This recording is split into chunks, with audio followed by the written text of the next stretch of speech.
Hi everyone, here we've got ASUS ZenFone 8 Flip, and let me share with you how to activate automatic system updates on this device.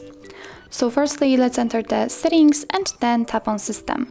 Now we have to enter the developer options, and if you cannot find the developer options in your device, no worries. Just check out our tutorial of how to enable them and go back to this video.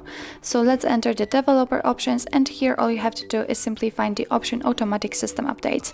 As you can see right now it is turned off, so let's turn it on just by tapping on the switcher, and from now on your device will apply updates when it will be restarted. Obviously you can turn it off the same way, but let me leave it like this.